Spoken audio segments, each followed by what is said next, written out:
इवेक्शन unfair लगा, रणवीर की गलती थी क्योंकि मैं तो हर एक जन जो भी टास्क खेलता है वो दूसरे को रोकने की कोशिश करता है, दूसरे का टास्क खराब करता है। अगर उसे रोकना ही था मुझे तो एक धक्का मारता था। मुझे मेंटल बोला गया, मुझे साइको बोला गया, क्रेजी बोला गया, ये मुझे बहुत डिस्टर्ब करता। मुझे मेरे अग्रेशन के लिए बोला गया है, इसको अविनाश को बोला है कि वुमनाइजर एंड ऑल। तो हाय, I am Sara Afreen Khan and you are watching me on viral Bollywood. Hello ma'am, स्वागत करते हैं वायरल बॉलीवुड में।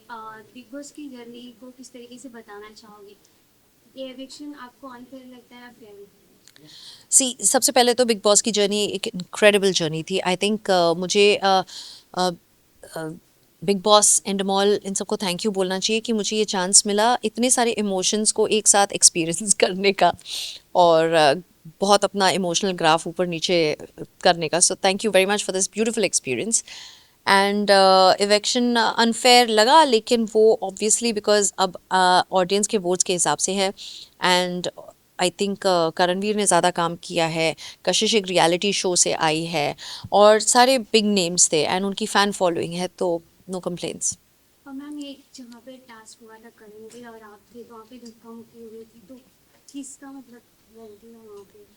ऑब्वियसली करणवीर की गलती थी क्योंकि मैं तो टास्क, हर एक जन जो भी टास्क खेलता है वो दूसरे को रोकने की कोशिश करता है, दूसरे का टास्क खराब करता है।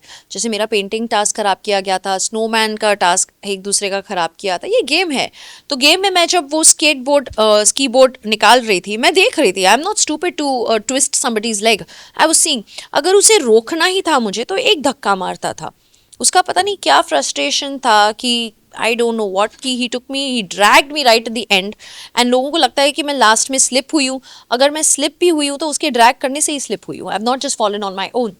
तो बहुत ही ज़्यादा, एंड आई वॉज ब्रूस्ड, और जो मेडिकल ने देखा। सो बिग बॉस के घर में बहुत सारे झगड़े हुए, मतलब उनको इतना हाईलाइट नहीं किया गया, जहाँ पे आपके झगड़ों को ज़्यादा हाईलाइट किया गया, तो क्या बोलना चाहोगे इसमें? क्योंकि ना कंटेस्टेंट्स जब एक दूसरे को एक थ्रेट के नज़र से देखते हैं, उनको लगा नहीं था कि I would come till top 10 और you know in 12th week और 13th week, whatever it is.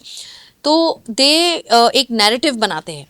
तो एक नैरेटिव मेरे लिए सेट किया गया था, oh she is mad and she is crazy. हालांकि ये है किसी को डिफेम करना, क्योंकि अगर टैग्स लगे हैं तो जिस तरह से कशिश ने इसको अविनाश को बोला है कि वुमनाइजर एंड ऑल, तो उसके लिए इतना बड़ा मुद्दा बन गया। मुझे मेंटल बोला गया, मुझे साइको बोला गया, क्रेजी बोला गया। And I if I was not strong and if I wasn't a mind coach, ये मुझे बहुत डिस्टर्ब करता। I don't give a shit because you're in a game, you're in a game. और अगर मुझे मेरे अग्रेशन के लिए बोला गया है तो I am sorry, we are in a reality show where aggression is needed. Real life में इतना अग्रेशन नीडेड नहीं है, so why will I? So I know what I am doing, that was my game to protect my boundaries, so be it. कई बार आपके profession के सवाल उठाए गए, तो उस पर क्या कहना चाहोगे? एक बात तो है कि मैं एक्टर हूँ।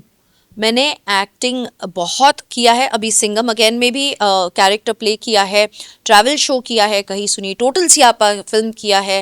आई थिंक लास्ट शो मेरा था लव का है इंतज़ार, सोनी राजदान की सिक्वेरा के साथ। And I don't know why they kept bringing mind coach in between. Yes, I have coached a lot of people.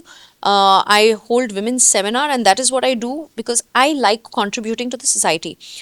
Mind coach का मतलब ये नहीं कि आप अपना इमोशन एलैबोरेट नहीं कर सकते हो, अपना इमोशन दिखा नहीं सकते हो। माइंड कोच का मतलब ये है कि जिस इमोशन में अगर आपको लो इमोशन और लो स्टेट ऑफ माइंड फील होता है, उसमें आप ज़्यादा टाइम नहीं गुजार सकते हो, because you can fall into depression and you can fall in the nested loop. I didn't do that. I showed the aggression, that was my game, and I bounced back.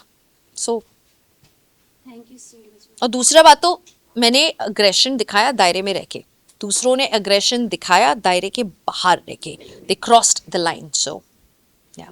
Thank you so much ma'am. Thank you.